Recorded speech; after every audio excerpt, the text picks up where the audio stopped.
أعوذ بالله من الشيطان الرجيم. بسم الله الرحمن الرحيم. Assalamu alaikum.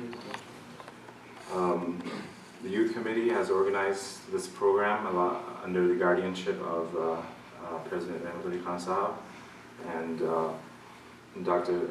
Khalid Latif Sahab. And we are very, very honored that Namdar Khan Sahab of Pakistan has accepted the invitation, at least for the youth that are present. You know, you probably read in the intro that he's a renowned scholar, researcher, and historian.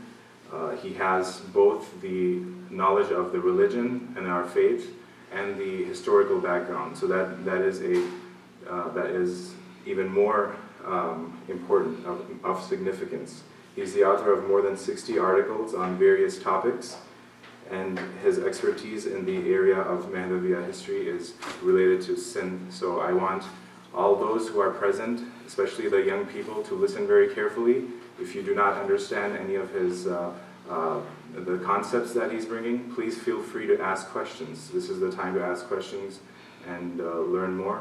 So with that said, inshallah, we're going to allow Namdar Khan Sahab to start. Bismillah.